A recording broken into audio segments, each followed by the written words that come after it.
இன்றைக்கி மஷ்ரூம் பிரியாணி பண்ண போகிறோம். அதுக்கு தேவையான பொருட்கள்: 2 வெங்காயம் கட் பண்ணி வச்சுருக்கோம், புதினா, கொத்தமல்லி, பச்சை மிளகா.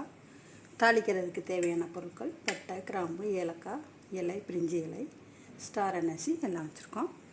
இதில் ஒரு பச்சை மிளகா, இஞ்சி, பூண்டு, கொத்தமல்லி, புதினா எல்லாம் அரைச்சி வச்சுருக்கோம். தக்காளி அரைச்சி வச்சுருக்கோம்.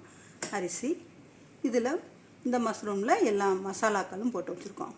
மிளகாய் பொடி, தனி மிளகாய் பொடி, கொஞ்சம் மல்லிப்பொடி, கரம் மசால், பிரியாணி மசால் பொடி எல்லாம் கலந்து வச்சுருக்கோம். தயிர் எல்லாம் போட்டு வச்சுருக்கோம்.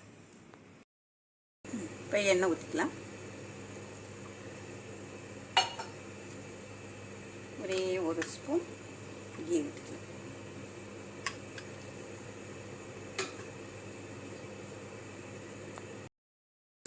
இப்போ இந்த பட்டை, கிராம்பு, ஏலக்காய், சோம்பு எல்லாம் போட்டு வெடிக்கவும் வெங்காயம் போட்டுக்கலாம்.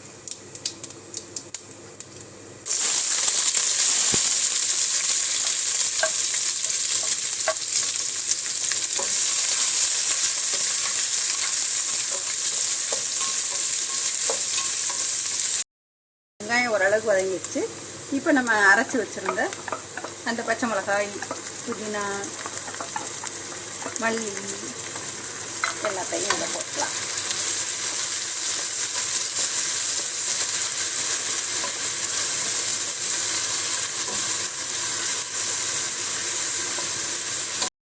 இப்போ நம்ம அரைச்சி வச்சுருக்க தக்காளி போட்டுக்கலாம்.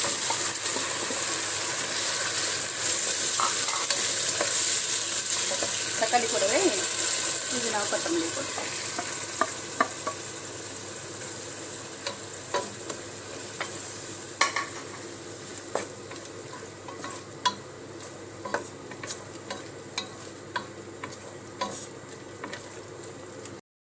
எல்லாமே நல்லா வதங்கி எண்ணெய் நல்லா பிரிஞ்சு வந்துச்சு. இந்த சமயத்தில் நம்ம மசாலாவில் பரட்டி வச்சுருந்த மஷ்ரூம் எடுத்து இதில் போட்டுக்கலாம்.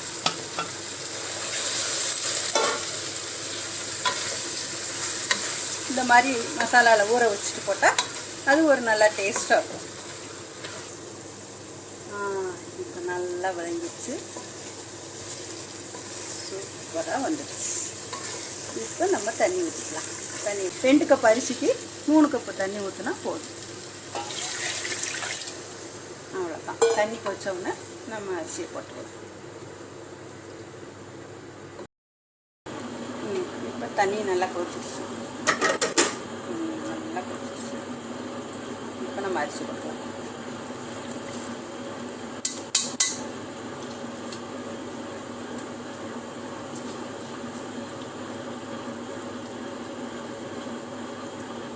இனி இது ஒரு 10 நிமிஷத்தில் ரெடி ஆகிடும். நம்ம இப்போ போட்டிருக்கிறது ஜீரக சம்பா அரிசி.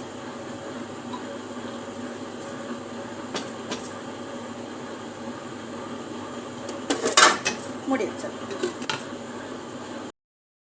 இப்போ ஓப்பன் பண்ணி பார்க்கலாம். நல்லா வந்துடுச்சு. இப்போ ரெடி ஆயிடுச்சு. அவ்வளோதான், மஷ்ரூம் பிரியாணி ரெடி.